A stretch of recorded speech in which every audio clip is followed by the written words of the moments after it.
저희가 지하철을 타고 가다 보면 비포와 애프터를 비교한 사진 광고들을 볼 때가 많이 있습니다.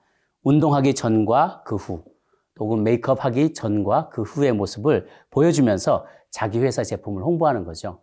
그래서 지나가는 행인들이 그 모습을 보고 정말 전과 후가 너무 확연하게 차이가 난다 라고 동의하게 되면 그 제품을 많이 구매하게 되는 것이죠.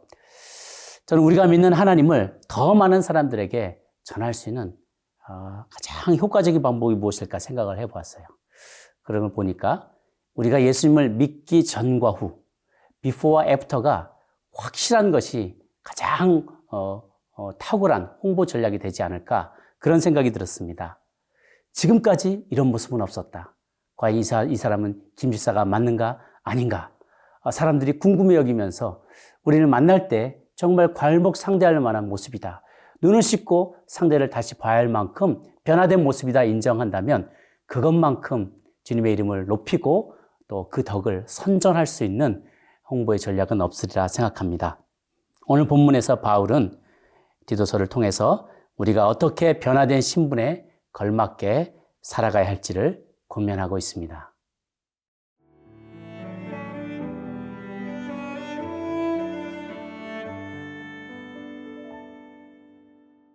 디도서 3장 1절에서 15절 말씀입니다. 너는 그들로 하여금 통치자들과 권세 잡은 자들에게 복종하며 순종하며 모든 선한 일 행하기를 준비하게 하며 아무도 비방하지 말며 다투지 말며 관용하며 범사의 온유함을 모든 사람에게 나타낼 것을 기억하게 하라. 우리도 전에는 어리석은 자요 순종하지 아니한 자요 속은 자요 여러 가지 정욕과 행락에 종노릇한 자요 악독과 투기를 일삼은 자요 가증스러운 자요 피차 미워한 자였으나 우리 구주 하나님의 자비와 사람 사랑하심이 나타날 때에 우리를 구원하시되 우리가 행한 바 의로운 행위로 말미암지 아니하고 오직 그의 긍휼하심을 따라 중생의 씻음과 성령의 새롭게 하심으로 하셨나니 우리 구주 예수 그리스도로 말미암아 우리에게 그 성령을 풍성히 부어주사 우리로 그의 은혜를 힘입어 의롭다 하심을 얻어 영생의 소망을 따라 상속자가 되게 하려 하심이라. 이 말이 미쁘도다. 원하건대 너는 이 여러 것에 대하여 굳세게 말하라. 이는 하나님을 믿는 자들로 하여금 조심하여 선한 일을 힘쓰게 하려 함이라. 이것은 아름다우며 사람들에게 유익하니라. 그러나 어리석은 변론과 족보 이야기와 분쟁과 율법에 대한 다툼은 피하라. 이것은 무익한 것이요 헛된 것이니라. 이단에 속한 사람을 한두 번 훈계한 후에 멀리하라. 이러한 사람은 내가 아는 바와 같이 부패하여 스스로 정죄한 자로서 죄를 짓느니라. 내가 아데마나 두기고를 내게 보내리니 그때에 내가 급히 니고볼리로 내게 오라. 내가 거기서 겨울을 지내기로 작정하였노라. 율법교사 세나와 및 아볼로를 급히 먼저 보내어 그들로 부족함이 없게 하고 또 우리 사람들도 열매 없는 자가 되지 않게 하기 위하여 필요한 것을 준비하는 좋은 일에 힘쓰기를 배우게 하라. 나와 함께 있는 자가 다 네게 무난하니 믿음 안에서 우리를 사랑하는 자들에게 너도 무난하라. 은혜가 너희 무리에게 있을지어다. 바울은 먼저 우리가 통치자들과 권세 잡은 자들에게 복종하고 순종하라고 권면합니다. 그들을 비방하지 말고 다투지 말고 그들을 관용하고 또 범사에 온유하게 서로를 대하라고 얘기합니다. 사실 국가의 통치자는 하나님이 세우신 것입니다. 그들을 통해서 하나님은 질서를 유지하시기 때문이죠. 그가 하나님의 뜻에 정면으로 반하는 일을 하도록 명령하지 않는 한 우리는 그를 섬기고 그에게 복종할 의무를 다해야 합니다. 또 신자는 자신의 권리를 기꺼이 양보할 수 있는 마음의 준비가 되어야 하고요. 늘 다른 이들에게 친절함과 또 동정심을 보여야 합니다. 2절을 보니까 아무도 비방하지 말고 다투지 말며 관용하며 범사에 온유함을 모든 사람에게 나타낼 것을 기억하라라고 하였기 때문입니다. 3절에 보면 우리도 전에는 어리석은 자요, 순종하지 아니하는 자요, 속은 자요, 여러 가지 정욕과 행락에, 쾌락에 종노릇한 자요, 악독과 투기를 일삼는 자요, 가증한 자요, 피차 미워하는 자였다라고 이야기합니다. 특히 그레이드인들을 대상으로 해서 이 말을 전하고 있는 것인데요. 우리가 이전에는 이렇게 불순종하고 어리석고 정욕과 쾌락에 속고 노예가 되었던 그런 사람이었는데 이런 악독한 우리와 같은 죄인들에게 놀라운 일이 벌어졌다고 바울은 소개하고 있습니다. 4절, 5절 함께 보도록 하겠습니다. 우리 구주 하나님의 자비와 사람 사랑하심이 나타날 때 우리를 구원하시되 우리가 행한 바 의로운 행위로 말미암지 아니하고 오직 그의 긍휼하심을 따라 중생의 씻음과 성령의 새롭게 하심으로 하셨나니 라고 되어 있습니다. 하나님의 인간에 대한 사랑이 나타났다는 거예요. 또 긍휼하심이 나타난 것입니다. 하나님의 사랑과 긍휼이 나타났어요. 다른 표현을 해보자면 우리 인간의 구원에는 두 가지가 필요하다고 합니다. 첫 번째는 은혜이고 두 번째는 자비입니다. 혹은 긍휼이라고 합니다. 은혜와 자비. 영어에는 grace and mercy라고 표현합니다. 두 가지는 살짝 다른 것이죠.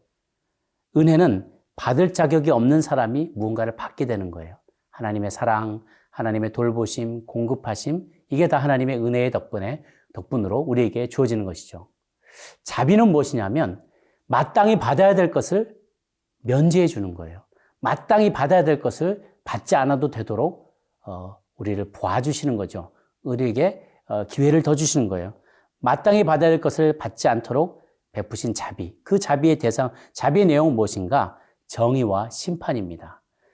마땅히 주님의 정의로운 심판 앞에, 그의 칼날 앞에 서야만 했을 우리들이었지만 하나님의 자비하심, mercy로 오늘까지 우리의 생명을 유지할 수 있게 된 것이죠. 그래서 하나님의 사랑과 자비가 우리 안에 퍼부어질 때 성령의 새롭게 하심을 말미암아 우리는 성화의 단계를 하나씩 둘씩 걸어갈 수 있게 되는 것입니다. 6절 우리 구주 예수 그리스도로 말미암아 우리에게 그 성령을 풍성히 부어주사 우리로 그의 은혜를 힘입어 의롭다 하심을 얻어 영생의 소망을 따라 상속자가 되게 하려 하심이라. 그래서 우리를 풍성한 은혜로 의롭다 함을 얻게 해주시고 상속자가 되게 해주셨다는 것입니다. 주의해서 보십시오. 의롭다 하심을 얻은 것이지 의로워진 게 아닙니다. 그렇다고 그냥 쳐주신 거예요. 그러니 이것이 은혜이고 또한 이것이 자비인 것이죠. 사랑하는 여러분, 우리의 신분을 망각하지 말고 주님의 우리가 어떻게 이 자리에 오게 됐는지 잊어버리지 말고 하나님의 매 순간마다 주님의 은혜와 주님의 자비가 필요한 존재임을 의로운 자가 아니었음에도 불구하고 의롭다고 인정해 주신 하나님의 은혜와 자비하심을 기억하며 살아가는 저희가 되어야 하겠습니다.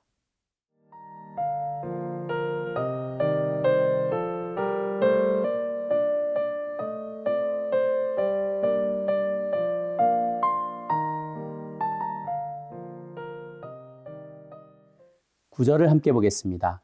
그러나 어리석은 변론과 족보 이야기와 분쟁과 율법에 대한 다툼은 피하라. 이것은 무익한 것이요 헛된 것이니라. 어리석은 변론을 피하라. 무슨 말일까요? 중세에는 한가한 신학자들이 쓸데없는 변론을 일삼곤 하였다고 합니다. 예를 들면 바늘 끝에 천사가 몇 명이나 앉을 수 있을 것인가? 혹은 성찬식을 마치고 남은 떡이 있는데 쥐가 먹어버렸어요. 그럼 이 쥐가 거룩한 쥐가 될 것인가? 이런 별 중요하지도 않은 내용을 가지고 쓸데없이 갑론을박 논쟁을 벌이던 그런 일들이 있었다고 합니다. 또 어떤 사람들은 지나간 족보와 혈통, 내가 누구의 자손이고 몇 대 손이고 몇 대 후손이고 유명한 성인의 자손이고 그렇게 얘기를 하면서 조상들의 업적과 헌신, 그들의 믿음에 기대어서 칭찬과 사람들의 인정을 받으려고 애쓰는 사람들도 있었고 또 한때 그런 풍조가 유행했었다고 합니다. 바울의 말을 기억하십시오. 나는 오직 한 일, 즉 뒤에 있는 것은 잊어버리고 앞에 있는 것을 잡으려 달려가노라. 빌립보서 3장 13절에 이야기하고 있습니다. 우리는 과거지향적으로 살도록 부름받은 사람들이 아닙니다. 20년 전 어떤 이들은 20년 전, 30년 전에 있었던 하나님의 놀라운 기적의 일들을 간증하면서 새로운 이야기를 하지 않습니다. 20년 전, 30년 전 받았던 그 은혜를 계속해서 울고 먹으며 그 은혜 가운데만 거하는 이들도 있습니다. 우리가 회개해야 될 것은 하나님은 지나간 시대의 하나님이 아니고 바로 지금 살아계신 아브라함과 이삭과 야곱과 요셉의 하나님이시라는 것입니다. 그분은 죽은 자의 하나님이 아니고 지금 바로 시퍼렇게 살아계신 하나님이시기에 우리는 지금 역사하시는 하나님, 또 미래에 역사하실 하나님을 더 많이 기대하고 신뢰하며 그분을 자랑하고 또 그분을 함께 기대하자고 권면하며 나아가는 믿음의 사람들이 되어야 할 것입니다. 또 10절에 이단에 속한 사람은 한두 번 훈계한 후에 멀리하라. 무익하고 헛된 다툼 가운데 이단에 속한 자들과의 논쟁이 있습니다. 이단의 특징이 있습니다. 그것은 무엇이냐면 성경의 어떤 특정한 부분만을 강조합니다. 특히 묵시문학, 다니엘서나 요한계시록이나 어떤 숫자 이런 것에 집착하게 돼요. 숫자도 너무 자의적으로 해석하고 혹은 문자 그대로 해석하면서 본래의 컨텍스트를 떠난 그 텍스트를 그래서 이 전체의 맥락과 상관없이 자신들의 유리한 대로 아전인수격으로 해석하는 경우도 있습니다. 사도 베드로는 성경의 못을 가감하거나 억지로 해석하려다가 스스로 멸망에 이르게 된 자가 있다라고 베드로서 3장 16절에 경고합니다. 또 이단에 속한 자들은요, 배타적이고 독단적인 구원론을 주장합니다. 기존 교회에 가면 여러분 구원 못 받는다. 우리 교회에 와야만 한다. 우리만이 진리를 갖고 있고 나머지 대다수의 교회들은 다 구원에 이를 수 없다. 거짓 가르침을 가르치고 있다라고 배타적인 독단적인 구원론을 주장하는 것이죠. 또 많은 경우에 자신들의 교주를 인간인 교주를 신격화하거나 지나치게 그들을 절대화하고 혹은 그들이 갖고 있는 어떠한 신비한 능력들을 강조하거나 조작해서 홍보하는 경우들이 많이 있습니다. 그들 중에 많은 이들이 특별히 시한부 종말론에 목을 매는 것을 보게 되고요. 또 은혜로 얻는 구원이 아니라 특정한 조건을 만족시켜야만 구원을 받다면서 자기 모임을 감추기도 하고 되게 폐쇄적인 모임을 갖고 또 외부에 그들의 실체를 공개하지 않는 경우도 많이 있습니다. 그렇기 때문에 이런 이단에 빠지게 되면 가정이 살아나거나 화목해지거나 모두가 강건해지거나 경건해지는 것이 아니라 가정이 더욱더 파괴되가 되고 각 사람이 더 열악한 환경 가운데 영적으로 더 열악한 환경 가운데 빠지게 되는 것을 보게 됩니다. 귀한 물건에는 원래 가짜가 많이 있습니다. 싸구려 물건을 가짜로 만드는 법이 없죠. 복음의 진리가 너무나 귀하기 때문에 사단은 자꾸만 그것에 가짜를 만들어서 우리를 현혹시키려고 합니다. 사단은 흉내내기의 명수입니다. 우리 모두 거짓된 가르침에 현혹되지 말고 잘 분별하여서 열매를 맺으며 좋은 일에 힘쓰는 성도들이 되어야 할 것입니다. 함께 기도하겠습니다. 주님, 불순종하는 악한 죄인이었던 우리들을 하나님의 은혜와 자비로 구원하여 주시니 감사합니다. 사는 날 동안 우리 모두 허탄한 논쟁이나 과거의 이야기에 매몰되지 아니하고 또 이단의 가르침에 따르며 허송세월하지 않고 날마다 성령으로 충만하여 주를 쫓아가는 믿음의 상속자들 다들 되게 하여 주시옵소서. 감사드렸고 예수님의 이름으로 기도합니다. 아멘.